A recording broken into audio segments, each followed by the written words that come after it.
అదిగో అది ప్రసాద్ గారిల్లు. ఆ ఇల్లు పాతదైనా ఆ ఇంట్లో మనుషుల మధ్య ఉన్న ప్రేమ మాత్రం ఎప్పుడూ చిన్నది కాదు.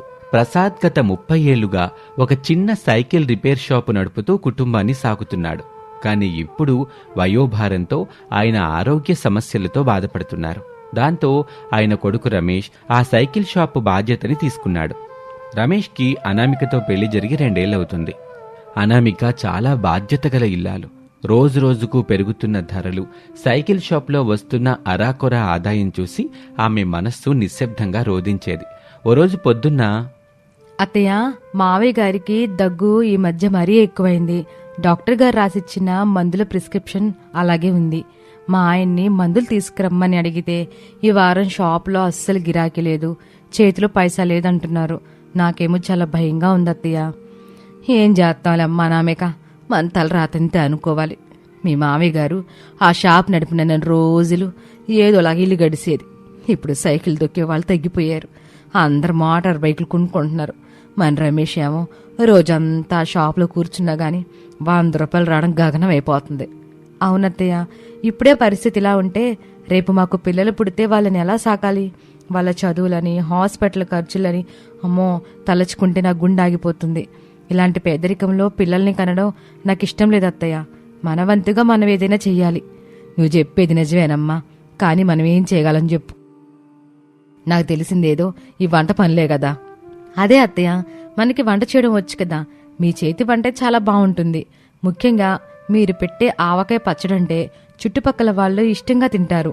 ఈసారి మనం ఆవకాయ పచ్చడి కాస్త ఎక్కువ మొత్తంలో పెట్టి మన ఇంటి ముందే ఒక చిన్న బల్లేసుకుని అమ్మితే ఎలా ఉంటుందంటారు? ఇంటి ముందు పచ్చళ్ళు అమ్మడమా? ఊర్లో వాళ్ళు చేతి ఏమనుకుంటారమ్మా? ప్రసాద్ గారి కోళ్ళు రోడ్డు మీద పచ్చళ్ళు అమ్ముతుందని నవ్వుతారేమో.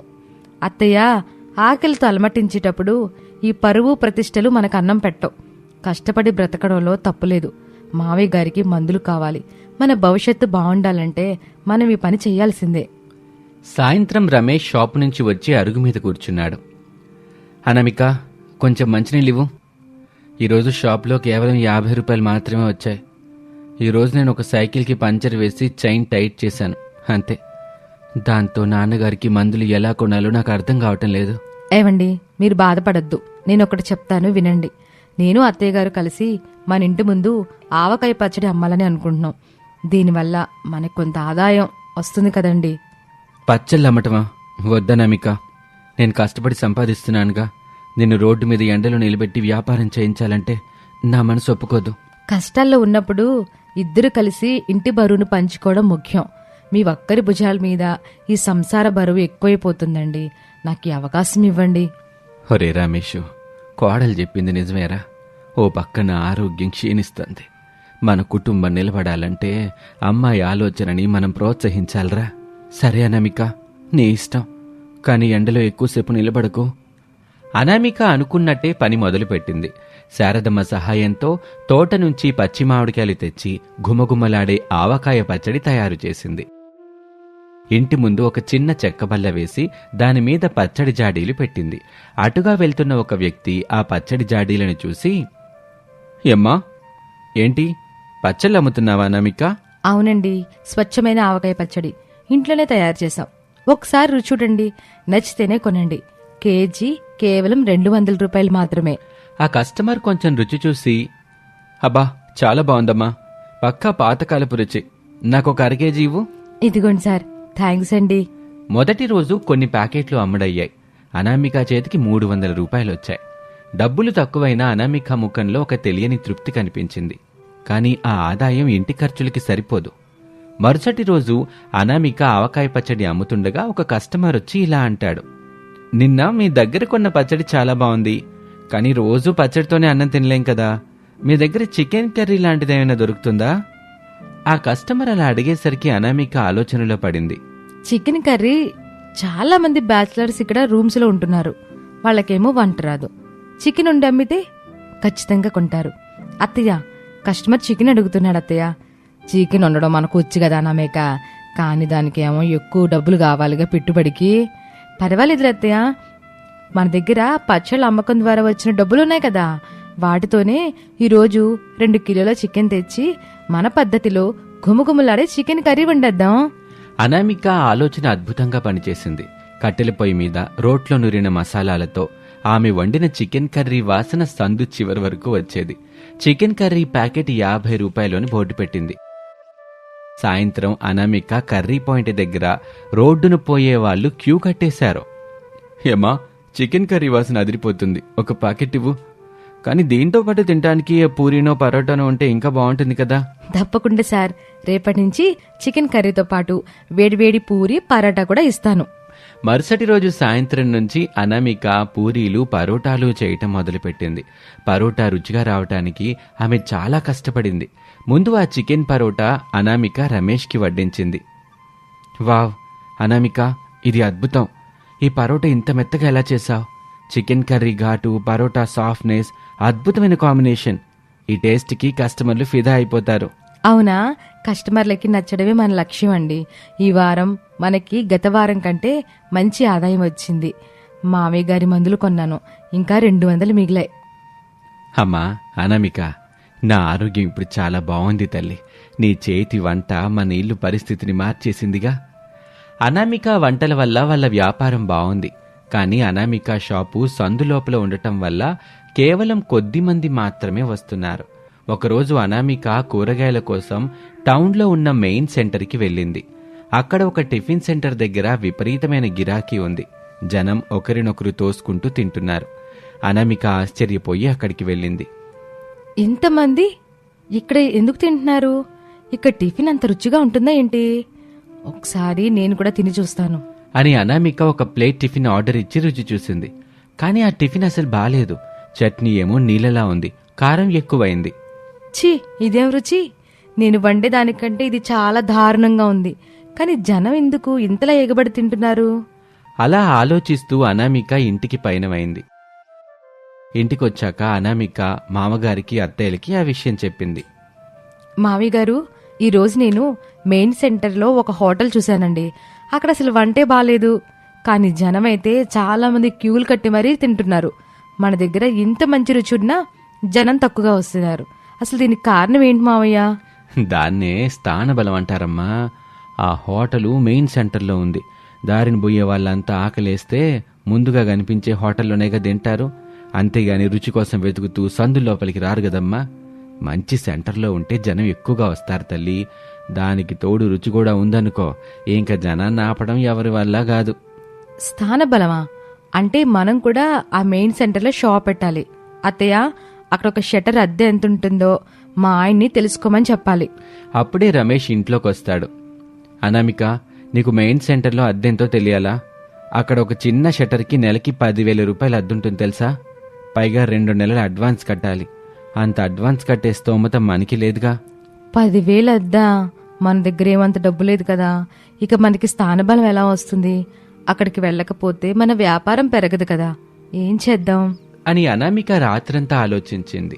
హఠాత్తుగా ఆమె కళ్ళు రమేష్ సైకిల్ రిపేర్ షాప్లో ఉన్న పాత సైకిల్ మీద పడ్డాయి. ఆమెకు ఒక వినూత్నమైన ఆలోచన వచ్చింది. ఏవండి, లేవండి, నాకు ఒక అద్భుతమైన ఐడియా వచ్చింది. అనామిక, ఈ అర్ధరాత్రి ఐడియాలేంటి? నన్ను నిద్రపోనివ్వనామిక. నిద్ర తర్వాతైనా పోవచ్చు. నాకు వచ్చింది మన జీవితాల్ని మార్చే ఆలోచన. మన షాపులో ఒక పాత సైకిల్ ఉంటాయి కదా, దానికి వెనక వైపు 2 పెద్ద బాక్సులు అమర్చేలా వెల్డింగ్ చేయగలరా? సైకిల్కి వెల్డింగా? అంటే సైకిల్ మీద చికెన్ పరోటా అమ్ముతావా ఏంటి? అవును, మనకి షాప్ అద్దె కట్టేంత డబ్బు లేవు. కానీ సైకిల్ ఉంటే మనం ఎక్కడికైనా వెళ్ళొచ్చు. అప్పుడు మనం షాపుకి అద్దె కట్టాల్సిన అవసరం లేదు. కానీ సెంటర్లో మన బిజినెస్ వలన స్థానబలం వస్తుంది. శభాషమ్మా, నీ తెలివికి దండం పెట్టొచ్చు తల్లి. సరే అనామిక, రేపు ఉదయమే నేను వెల్డింగ్ మిషన్తో సైకిల్కి వెల్డింగ్ చేయిస్తానులే. రమేష్ కష్టపడి సైకిల్ని పెద్ద క్యారియర్ బాక్స్ పెట్టేలా డిజైన్ చేశాడు. వెనక వైపు 2 పెద్ద స్టీల్ బాక్సులు, ఒక పక్కన ప్లేట్లు పెట్టుకునేలా స్టాండు, ఇంకో పక్కన వాటర్ బాటిల్ అమర్చేలా సెట్టింగ్ చేశాడు. అనామిక ఆ సైకిల్ని చూసి చాలా సంతోషపడింది. ఇక మరుసటి రోజు సాయంత్రం అనామిక వేడివేడి చికెన్ కర్రీ, మెత్తటి పరోటాలు చేసి ఆ సైకిల్ బాక్సుల్లో సర్ది సైకిల్ పట్టుకుని మెయిన్ సెంటర్కి బయలుదేరింది. రమేష్ కూడా వెనకే నడుస్తూ వచ్చాడు. మెయిన్ సెంటర్ చాలా రద్దీగా ఉంది. రండి రండి, వేడివేడి చికెన్ పరాటా సిద్ధం. కేవలం 50 రూపాయలకే 2 పరాటాలు. చికెన్ కర్రీ, ఇంట్లో వండిన స్వచ్ఛమైన రుచి. మొదట్లో జనమంతా అనామికని వింతగా చూశారు. కాని అనామిక అధైర్యపడకుండా జనాన్ని పిలుస్తూనే ఉంది. ఏమిటమ్మా, సైకిల్ మీద టిఫిన్లు అమ్ముతున్నావు? మీ దగ్గర అసలు టిఫిన్ బాగుంటుందా? సార్, ఒక్కసారి తిని చూడండి, నచ్చకపోతే డబ్బులు ఇవ్వకండి. ఇది మా ఇంట్లో కట్టెల పొయ్యి మీద వండిన చికెన్. సరే సరే, ఒక ప్లేట్ ఇవ్వు చూద్దామైతే. అనామిక వేడి పరోటా మీద గుమగుమలాడే చికెన్ గ్రేవీ వేసి ఇచ్చింది. ఆ కస్టమర్ మొదటి ముద్ద తిని కళ్ళు పెద్దవి చేశాడు. అబ్బా, సూపర్ అండి, అసలు ఈ మసాలా రుచి అద్భుతం. పరోటా అయితే దూదిలాగా ఉంది. ఆ ఒక్క కస్టమర్ మాటతో పక్కనే ఉన్న వాళ్ళంతా అనామిక సైకిల్ వైపు వచ్చారు. గంట తిరిగేసరికి సైకిల్ చుట్టూ జనం విపరీతంగా గుమిగూడారు. ఒకరినొకరు తోసుకుంటూ పరోటా చికెన్ అడుగుతున్నారు. అందరికిస్తాను సార్, కొంచెం లైన్లో రండి, జాగ్రత్త. నాకు 4 పార్సిల్ ఇవ్వు తల్లి, మా ఇంట్లో వాళ్ళకు కూడా దీని రుచి చూపించాలి. అలా అనామిక తెచ్చిన 100 పరోటాలు, 5 కిలోల చికెన్ కర్రీ కేవలం 2 గంటల్లోనే ఖాళీ అయిపోయింది. చాలా మంది ఇంకా కావాలి అని అడుగుతున్నా లేవని చెప్పాల్సి వచ్చింది. అనామిక సంతోషంగా సైకిల్ పట్టుకుని ఇంటికి తిరిగొచ్చింది. ఇంటి దగ్గర ప్రసాదు, శారద అనామిక కోసం ఎదురు చూస్తున్నారు. ఏమైందమ్మా, అప్పుడే వచ్చేసావు? లేదత్తయ్య, అంతా అమ్ముడిపోయింది. ఇదిగోండి ఈరోజు సంపాదన 3000 రూపాయలు. నిజంగానే అంతా అయిపోయింది అనామిక, నేను నమ్మలేకపోతున్నాను. అవునండి, స్థానబలం అంటే ఇదే. రేపటి నుంచి మనం ఇంకా ఎక్కువ క్వాంటిటీ వండాలి. నాకు మీ అందరి సహాయం కావాలి. ఆ మరుసటి రోజు నుంచి అనామిక ఒంటరిగా వెళ్లలేదు. రమేష్ అనామిక వెంట రాగా ప్రసాదు, శారదమ్మలు ఇంట్లోనే ఉంటూ వంట పనుల్లో చకచకా సహాయం చేసేవారు. సైకిల్ పైన చికెన్ పరోటా ఆ సెంటర్లో ఒక పెద్ద బ్రాండ్గా మారిపోయింది. రోజు సాయంత్రం జనం అనామిక సైకిల్ ఎప్పుడొస్తుందా అని ఎదురు చూసేవాళ్లు. 6 నెలలు గడిచాయి. వ్యాపారం ఎంతగా పెరిగిందంటే వాళ్ళు రోజుకు 1000 పరోటాలమ్మే స్థాయికి వచ్చారు. దాంతో ఒక పెద్ద షటర్ని అద్దెకి తీసుకున్నారు. చూసారా నాన్న, మనకిప్పుడు సొంత షాప్ వచ్చింది. అనామిక ఆ రోజు ఆ సైకిల్ ఐడియా వేయకపోతే మనం ఇక్కడి దాకా అసలు వచ్చేవాళ్ళమే కాదు. అవును రమేష్, నా కోడలు అనామిక మన కుటుంబానికి దొరికిన అక్షయ పాత్ర. ఓ రోజు ఉదయం అనామిక వంటింట్లో పనులు చేస్తూ ఉండగా హఠాత్తుగా కళ్ళు తిరిగి కింద పడిపోయింది. శారదమ్మ పట్టుకుంది. ఏమైందమ్మా అనామిక? ఏం లేదత్తయ్య, ఈ మధ్య కొంచెం నీరసంగా ఉంటుంది. ఉదయం నుంచి వాంతులు కూడా అవుతున్నాయి. ప్రెగ్నెన్సీ కిట్ వాడి చెక్ చేసుకుంటే ఇప్పుడే పాజిటివ్ అని తేలింది. ఏమండి రమేష్, తొందరగా రండి, మన ఇంట్లోకి మహాలక్ష్మి రాబోతుంది. మా అనామిక గర్భవతి అయిందిరా. నిజమా అనామిక? నేను తండ్రిని కాబోతున్నానా? దేవుడా, నా కోడలు పడ్డ కష్టానికి నువ్వు మంచి ఫలితాన్ని ఇచ్చావు తండ్రి. చూడు నాన్న, నీ తల్లి తండ్రి ఈరోజు కష్టపడి ఒక సామ్రాజ్యాన్ని నిర్మించారు. నువ్వు పుట్టబోయే ఈ ఇల్లు ఇప్పుడు పేదరికంలో లేదు. నేను చాలా గొప్పగా చదివిస్తాను. అలా అనామిక తన వివేకంతో, పట్టుదలతో ఒక చిన్న సైకిల్ని నమ్ముకొని పెద్ద స్థాయికి ఎదిగింది. పేదరికం అనేది మన తలరాత కాదు, మన ఆలోచనే మన భవిష్యత్తు అని ఆమె నిరూపించింది. ఇది ఇవాల్టి కథ.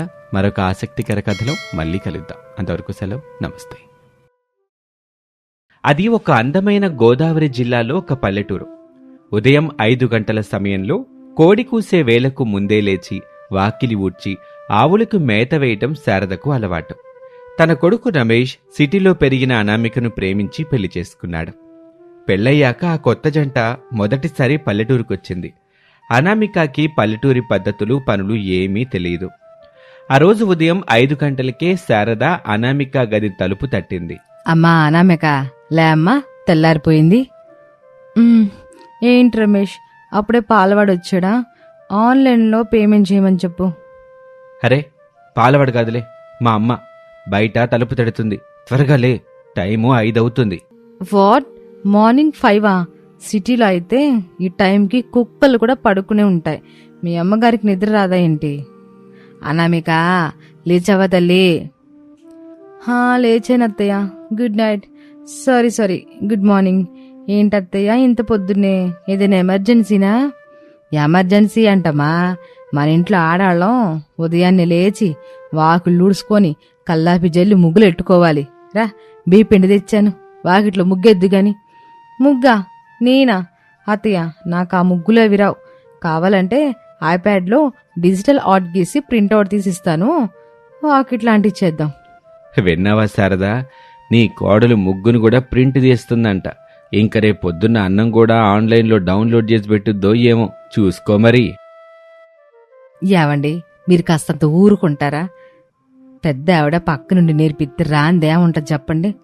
రా అనామిక, నేను చుక్కలు పెడతాను, కలుపుతూ గాని. అలా శారద వాకిట్లో చుక్కలు పెట్టి పక్కకు వెళ్ళింది. అనామిక బియ్యం పిండి పట్టుకుని దాన్ని ఎలా పట్టుకోవాలో తెలియక చేతులంతా పూసుకుంది. చుక్కలు కలపటం రాక సిటీలో తను చూసిన ట్రాఫిక్ సిగ్నల్స్ లాగా జిగ్జాగ్ లాగా గీతలు గీసింది. అమ్మయ్య, కంప్లీట్ అయిపోయింది. క్రియేటివ్గా రాలేదు ఏంటమ్మిది? నేనేం పద్మ ముగ్గుకు చుక్కలు విడితే నువ్వు పేపర్ మీద జిలేబీలు చుట్టినట్టు చుట్టావేంటి? అసలు ఇదే ముగ్గు? అత్తయ్య, ఇది మా సిటీలో ఫేమస్ అబ్స్ట్రాక్ట్ ఆర్ట్. దీన్ని బట్టి చూసే వాళ్ళ మైండ్ సెట్ ని బట్టి ముగ్గు అర్థం మారుతుంది. నా మైండ్ సెట్ బట్టి చూస్తే మన ఊరి చివర పిచ్చి కుక్క కాలికి రంగంటి వాకిట్లో పరిగెత్తినట్టుంది. నాన్న ప్లీజ్, తనేదో ట్రై చేసింది కదా, వదిలేయండి. సర్లే, ఏదో ఒకటి గీసిందిగా, లోపలికెళ్ళి స్నానం చేసిరామ్మా, పూజ చేసుకుందాం. ఓకే అత్తయ్య. గీజర్ స్విచ్ ఎక్కడుంది? గేజరా అయ్యేం మన ఇంట్లో లేవమ్మా. పెరట్లోకి వెళ్ళి కాగులో నీళ్లు మరుగుతున్నాయి, అవి బయటికెళ్ళిపోయి స్నానం చేయి. అలా చెప్పగానే అనామిక పెరట్లోకి వెళ్ళింది. అక్కడ పెద్ద కట్టెల పొయ్యి మీద నీళ్లు మరుగుతున్నాయి. ఆ పొగ కంట్లో పడి అనామికకు కన్నీళ్లొస్తున్నాయి. ఆమె మొహం అంతా మసేయింది. అది చూసి ప్రసాదు మిగతా వాళ్ళు నవ్వుకుంటున్నారు. రమేష్, ఏంటిది? ఈ పొగేంటి? మా సిటీలో అయితే ఈ పాటికి ఫైర్ ఇంజిన్ వాళ్ళు వచ్చి నీళ్లు కొట్టేవాళ్ళు. నా కళ్ళు మండిపోతున్నాయి. అరే అనామిక, అది కట్టెల పొయ్యి పొగ అంటారు, గ్యాస్ స్టవ్ కాదు. త్వరగా నీళ్లు పట్టుకెళ్ళు. నీకెంత ధైర్యం ఉంటే నన్ను ఈ పొగ భూతంలోకి పంపిస్తావు? నా మేకప్ పోయింది ఇప్పుడు, నా హెయిర్ స్టైల్ పాడైపోయింది. ఇక్కడికి వద్దామని ఎందుకన్నావు? ఏంటమ్మా నా మేక, ఏమైంది? ఏమీ లేదత్తయ్య, పొగ కంట్లో పడి ఆనంద బాష్పాలు వస్తున్నాయంతే. సరే, స్నానం చేసిరా, వంట చేద్దాం. అలా చెప్పి అనామిక స్నానం ముగించుకుని పట్టుచీర కట్టుకుని వంటగదిలోకి వచ్చింది. శారద అప్పటికే కట్టెల పొయ్యి మీద వంట ప్రారంభిస్తుంది. అనామిక, పల్లెటూరుకొచ్చాక మొదటిసారిగా వంటగదిలోకి వచ్చావు కదా, ఏదైనా తీపి పదార్థం చెయ్యమ్మా. పాయసం చేస్తావా? పాయసం అంటే సేమియా పాయసమే కదా అత్తయ్య, వెరీ ఈజీ. 2 minutesలో మ్యాగీలాగా చేసేస్తాను. ఇండక్షన్ స్టవ్ ఎక్కడుంది? మళ్ళీ అయ్యి అడుగుతావేంటమ్మా? ఇదిగో ఈ కట్ల పొయ్యి మీద చెయ్యాలి. ఆ ఊదురు గొట్టం తీసుకుని మంటూదు, నేను సామాన్లు ఎత్తాను. దీన్ని ఫ్లూట్లాగా ఊదాలత్తయ్య? ఫ్లూట్లాగా ఊదితే పొయ్యిలో నుంచి పాములు బయటకు వస్తాయమ్మా, గట్టిగా గాలూదాలి. అత్తయ్య, నా వల్ల కావట్లేదు, ఊపిరి ఆడట్లేదు. ఈ కట్టెలకి ఏదైనా బ్లూటూత్ కనెక్షన్ ఉంటే యాప్లో నుంచి మంట పెంచొచ్చు కదా. బ్లూటూతా? పల్లెటూరు పొయ్యికి బుర్ర ఓపిక 2 ఉండాలమ్మా. సర్లే, నువ్వు ఆ గరిట పట్టుకుని తిప్పు, నేను మంట చూసుకుంటాలే. అలా అనగానే అనామిక గరిట పట్టుకుని పాయసం తిప్పుతుంది. కాని వేడికి ఆమె చేతులు కందిపోతున్నాయి. కట్టెల మంట సెగ తగిలి ఆమె వేలికి చిన్న చురుక్కుమంది. అయ్యో, కాలిపోయింది. ఏమైంది అనామిక? మంట తగిలి కాలింది రమేష్. చూడలా ఎర్రగా అయిపోయిందో. నా స్కిన్ ఎంత సెన్సిటివో తెలుసా? నేను ఇక్కడ వంట చేయలేను. అమ్మ అనామిక, ఆడపిల్లన్నాక వంటింట్లో చిన్న చిన్న వాతలు కాల్డాలు సహజం. దానికెంతలా కంగారు పెడితే ఎట్లాగా? రేపొద్దున మీకంటూ పిల్లలు పుడితే వాళ్ళకుండి పెట్టాలి కదా నువ్వు. అప్పుడు కూడా ఇలాగే నా స్కిన్ కాలిపోతుంది అంటావేంటి? నేను వంటనని అనలేదు కదా అత్తయ్య, నాకు అలవాట్లేని పని. ఈ మంట ఈ పొగ నాకు పడట్లేదు. అలవాటు లేకపోతే నేర్చుకోవాలి. సిటీలో చదువుకున్నావు కదా అని పల్లెటూరు పనులన్నీ చిన్నచూపు చూస్తే ఎట్టాగా? ఈ ఇల్లు మనదే, ఈ పనులు మనవనుకుంటే ఏ కష్టమో తెలీదు. వెళ్ళి ఆ కాలిన చోట నెయ్యి రాసుకో, వంట నేను చూసుకుంటా గాని. అప్పుడు అనామిక ఏడుస్తూ గదిలోకి వెళ్ళిపోయింది. రమేష్ ఆమె వెనక్కి వెళ్ళాడు. ప్రసాదు శారద దగ్గరికి వచ్చాడు. ఏంటి శారద, పాపం ఆ పిల్లకి అవేమీ అలవాట్లేదు కదా, అలా కసురుకున్నావెందుకు? మెల్లగా చెప్పచ్చు కదా. నేను కసురుకోలేదండి. నా ఉద్దేశం దాన్ని బాధ పెట్టాలని కాదు. మానింటి కోడలు, రేపు మన తర్వాత ఈ ఇంటి బాధ్యతలు తీసుకోవాల్సిన పిల్ల. దానికి అన్నీ తెలియాలని నా తాపత్రయం అంతే.